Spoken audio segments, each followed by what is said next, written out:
Salut à tous, c'est Tom P, j'espère que vous allez bien. Aujourd'hui on se retrouve parce que je suis l'heureux détenteur d'un Oculus Quest 2. Pour ceux qui ne savent pas ce que c'est que l'Oculus Quest 2, déjà il succède à l'Oculus Quest 1, évidemment. Mais plus sérieusement, c'est un casque de réalité virtuelle autonome. Quand je dis autonome, ça veut dire qu'à l'instar d'un Oculus Rift ou qu'un HTC Vive, il n'a pas besoin d'ordinateur pour fonctionner. Et c'est exactement pour ça que je le voulais. J'ai déjà testé de la réalité virtuelle dans des salons, avec justement de l'HTC Vive, avec de l'Oculus, ou dans les magasins avec le PSVR, et j'ai toujours été très convaincu, je me suis toujours dit, putain, ce serait extraordinaire si seulement ça pouvait coûter moins cher. Parce que faut penser que pour avoir vraiment des grosses configs, il te faut un bon PC, et en plus il faut racheter le casque. Donc ça coûte quand même extrêmement cher, et c'est pour ça que j'ai choisi l'Oculus Quest 2. Je voulais déjà m'acheter le 1. À l'époque, mais 450 € pour le 1, ça faisait cher. Pour le coup, j'ai préféré ne pas donner suite à cet achat. Par contre, l'Oculus Quest 2 m'a forcément été recommandé, vu que je m'étais inscrit aux newsletters, etc. Et à sa sortie, pour le 64 Go, celui que j'ai pris, était 100 € de moins, donc 349 €. J'ai hésité quelques jours et je me suis dit, bon, allez, celui-là, je le prends, parce qu'il a l'air vraiment bien, et j'en ai envie finalement depuis plusieurs années. J'ai dépensé la coquette somme de 349 €, et je suis donc l'heureux détenteur d'un Oculus Quest 2. Je voulais le déballer avec vous. Après, le tester un petit peu et vous en reparler prochainement. Donc Oculus Quest 2, on a une jolie photo, c'est cool. Ça c'est du carton. Ici on a des exemples de jeux, donc Star Wars, Tales from Galaxy, machin, ok, Jurassic World, Beat Saber. Technologie de pointe, un processeur ultra rapide et des graphismes plus vrais que nature vous placent au cœur de l'action. Simplicité, tout est dans la boîte, plongé directement dans la VR, aucun PC, console, câble ou capteur externe nécessaire. Nécessite un accès internet sans fil et un compte Facebook. Un smartphone est nécessaire pour lancer l'appli Oculus, téléchargement gratuit, afin d'installer l'appareil. Rétrocompatibilité, explorer la bibliothèque de contenu d'Oculus Quest. Attention, chez certaines personnes, l'utilisation de ce jeu nécessite des précautions d'emploi particulières qui sont détaillées dans la notice jointe. Et ici, on a à l'intérieur donc le casque VR, 2 manettes, 2 piles AA, un adaptateur secteur, l'espacement pour lunettes et le câble de chargement. Avant de le déballer, je vous précise qu'il n'y aura pas de caractéristiques techniques dans cette vidéo. Tout simplement parce que vous pouvez les retrouver n'importe où. Il y a déjà des vidéos qui ont été faites sur l'Oculus, moi je viens de le recevoir aujourd'hui donc j'ai pas pu malheureusement. Mais il y a déjà des vidéos explicatives qui sont sorties dessus, qui vous détaillent vraiment les différences entre le 1 et le 2, allez les voir directement. Moi, je vais vraiment m'attarder sur est-ce que ça marche bien, est-ce qu'on peut faire des bonnes sessions de jeu, est-ce que ça fait mal aux yeux, est-ce que c'est confortable, etc. Et finalement, l'expérience globale. On retire le petit blister. Ensuite, comment il s'ouvre? Comme ça, je pense on le pousse, ouais. On a le petit logo Oculus.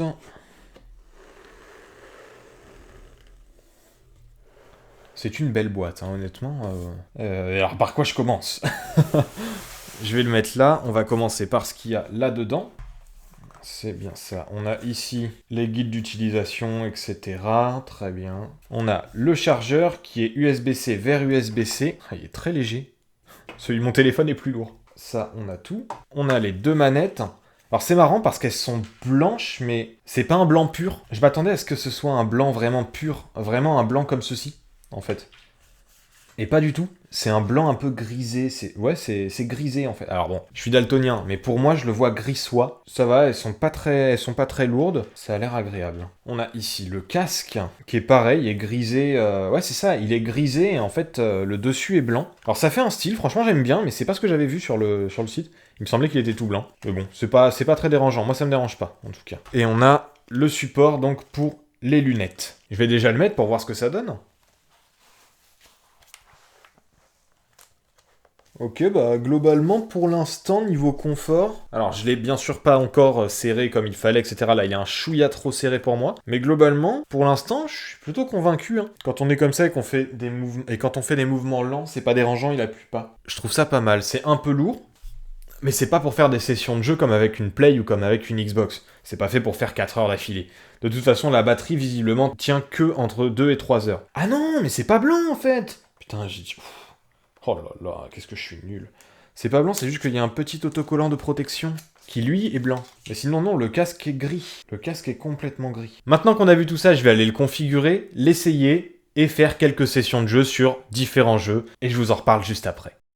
Vous avez remarqué, j'ai changé de vêtements, c'est normal. Ce test-là apparaît une semaine après que j'ai reçu l'Oculus, parce que j'ai pas arrêté d'y jouer, et le problème c'est qu'on avait un petit souci sur la recopie vidéo pour le téléphone. Ce qui fait que du coup, je pouvais pas enregistrer mon écran. Donc en fait, je vais essayer d'enregistrer directement via l'Oculus, me l'envoyer par Messenger, pour après pouvoir le faire. Mais ça, on en parlera tout à l'heure. Pour l'instant, testons un petit peu cet Oculus. Je passe les dragons. Là, il me demande de configurer mon terrain de jeu. Donc je lui donne la limite du sol. Et là, je lui délimite la zone de jeu tout autour. Donc là, je viens de lui délimiter toute ma zone de jeu. Je confirme, on est très bien. Confirmer la limite Guardian. Ça s'appelle Guardian, du coup. La limite de jeu. Très bien. Et là, je suis dans mon chez-moi virtuel. Je vais enregistrer une vidéo. Ben voilà. Et ben là, on est bien. Donc là, vous voyez ce que je vois. Donc là, on est dans mon chez-moi virtuel. C'est pas mal quand même. C'est cosy, non? Voilà, et si je bouge un petit peu, hop hop hop, on peut même voir, alors là on voit la limite Guardian, enfin moi je la vois, je sais pas si vous la verrez à l'écran, mais du coup je peux quand même voir le petit téléphérique qui est en bas. Et on apparaît devant donc un énorme écran et devant un petit. Sur ce petit, vous allez retrouver du coup la charge du casque, la charge des manettes, etc. Mon profil à moi avec mon petit avatar, etc. Bon, pour se faire des amis, pour tous les réglages. Alors il y a un paquet de réglages, je vous en parlerai pas du tout dans cette vidéo, parce que je considère qu'il n'y a pas la nécessité forcément d'en parler. L'environnement virtuel, etc. Franchement, c'est très complet et on peut faire vraiment tout ce qu'on veut en termes de réglages, donc c'est vraiment pas mal. Et là on a le grand écran donc qui nous amène en fait finalement sur l'Oculus Store. Sur l'Oculus Store, donc alors j'ai pu tester beaucoup de jeux, on va en voir quelques-uns ensemble avec les nouveautés, donc Population One, Beat Saber, vous savez, le jeu avec les sabres enfin où on a des sabres laser, une musique qui défile et on doit taper sur les différents trucs. Remettez-vous à, c'est donc tous les jeux, enfin une partie des jeux auxquels j'ai joué. Pour retrouver tous les jeux que j'ai, il suffit de cliquer sur le tiroir d'application et là on a donc tout ce que j'ai. Bon, c'est pas énorme, je vous l'avoue pour l'instant, mais ça permet de s'amuser. On a évidemment Netflix, on a Prime Video VR, YouTube VR, etc. Et ce que je vous propose, c'est qu'on teste quelques jeux ensemble pour voir un petit peu à quel point on a l'air con dans la vraie vie, mais à quel point on s'en ferait pendant qu'on y joue. On va commencer par Star Wars. On a l'impression d'être un Jedi, j'adore ça. Ok, donc là, je suis dans l'arène. Dans l'arène de dojo, il y a évidemment un mode histoire, etc. Regardez-moi ça.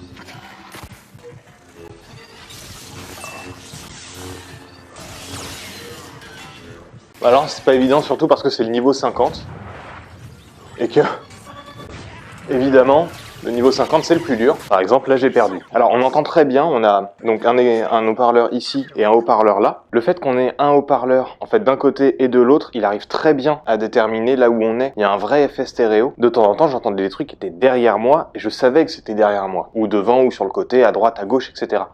C'est quand même un truc de dingue. Hop là. Voilà, là on est bien. Et du coup voilà, ça se présente comme ceci. On est dans un petit paradis. On est sur notre fauteuil, c'est pour ça que j'ai pris une chaise. Et du coup, on peut pêcher.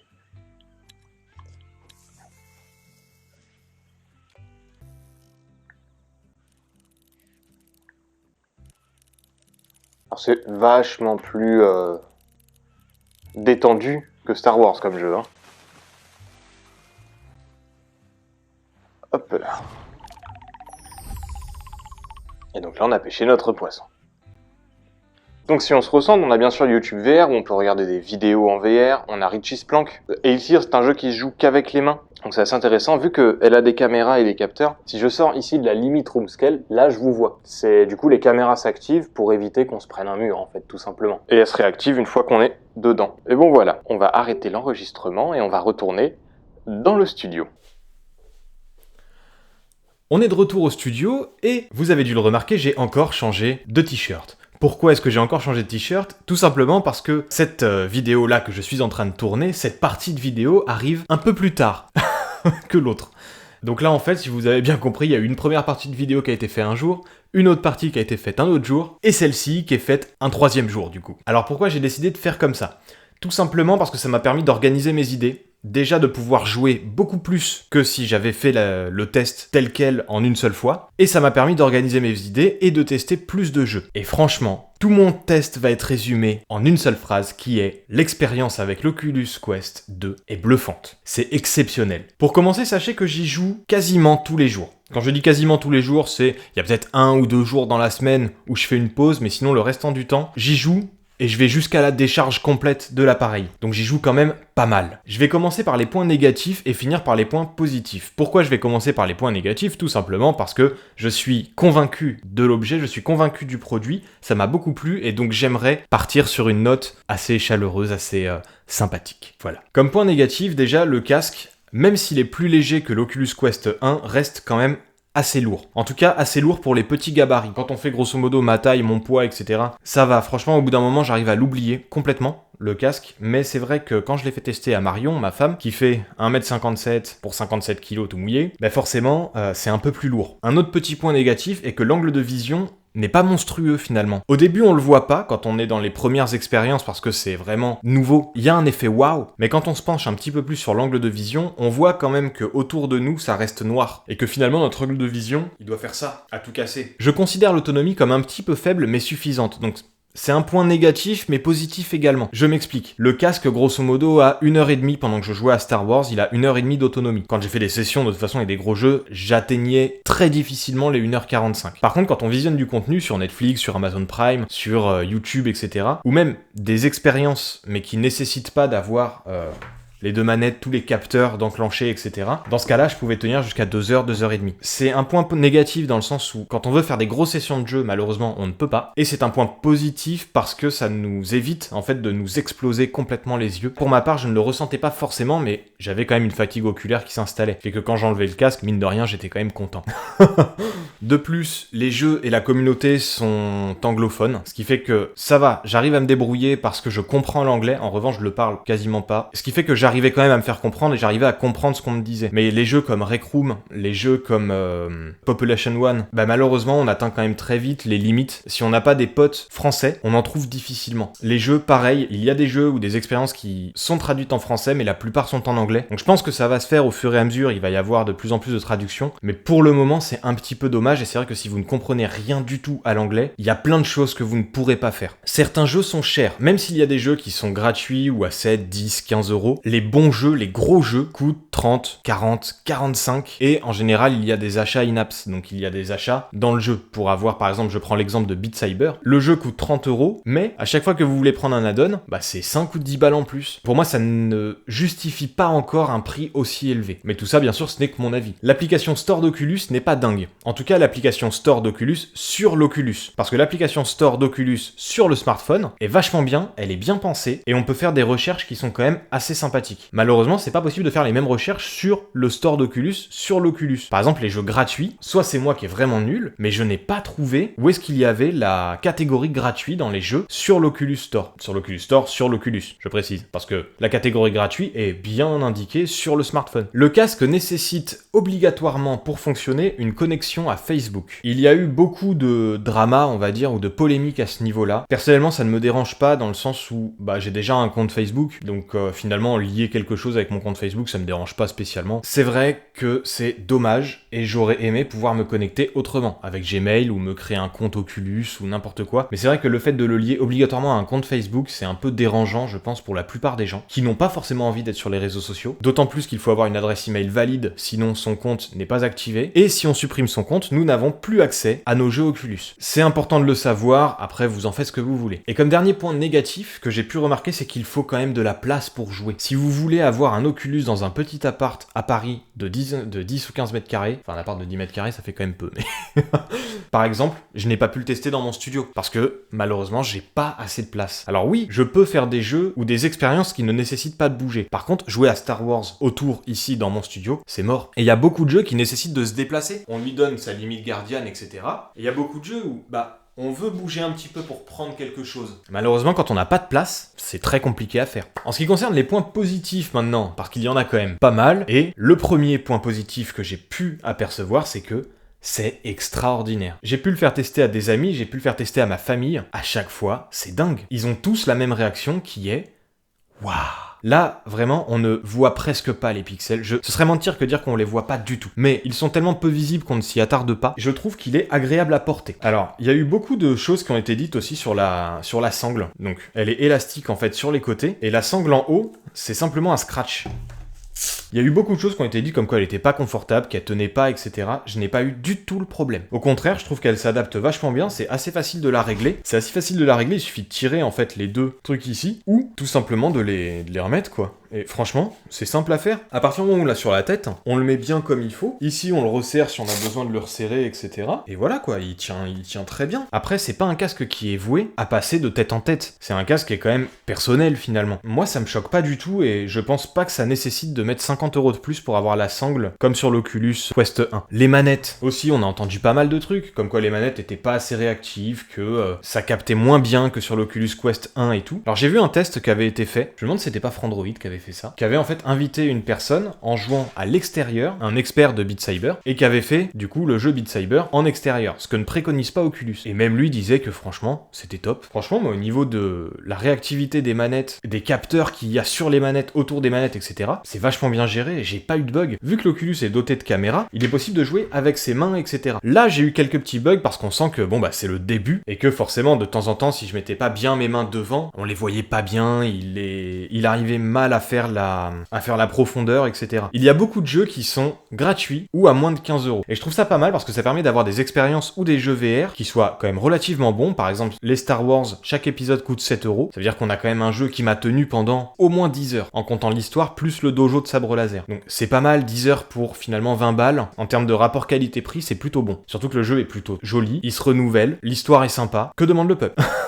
De plus, Oculus permet de se faire rembourser les jeux. Si le jeu a moins de 14 jours et qu'on y a joué moins de 2 heures, dans ce cas-là, s'il nous plaît pas, finalement on peut se le faire rembourser. Le confort visuel, comme je vous l'ai dit, c'est net, c'est précis, on arrive à lire plein de choses, on arrive vraiment à apprécier un jeu, on arrive à apprécier une expérience parce que le confort visuel est top. Vous me direz en commentaire si vous souhaitez que je fasse un live pour que vous puissiez me poser vos questions, ou que je puisse répondre si vous me posez les questions en bas de cette vidéo en commentaire, je pourrais y répondre en live si vous le voulez. Pour moi, c'est le futur du jeu vidéo. Ça, mélangé à un 4VR ou à un Virtuix Omni One, je vous laisserai checker, voir ce que c'est. De toute façon, je vous mettrai les liens en bas dans la description. Mais ce sont des tapis VR. Je vous mets une image sur le côté. En conclusion, je dirais que je ne regrette pas du tout mon achat. Je vais continuer à y jouer parce que j'adore ça. Je pense que je le prêterai d'ailleurs à des amis pour qu'ils puissent tester eux aussi. Mais la plupart des potes que j'ai eu à la maison m'ont clairement dit qu'ils souhaiteraient en acheter un. Donc si ça se trouve, je vais pouvoir avoir des potes pour pouvoir jouer avec moi justement à Population One. N'hésitez pas, si la vidéo vous a plu, à la partager. Ça me ferait très plaisir. Si vous connaissez quelqu'un qui est intéressé par ce casque de réalité virtuelle, à savoir l'Oculus Quest 2, n'hésitez pas à lui partager cette vidéo. N'hésite pas non plus à t'abonner, ça me ferait très plaisir. De toute façon, plus on est de fous, plus on rit.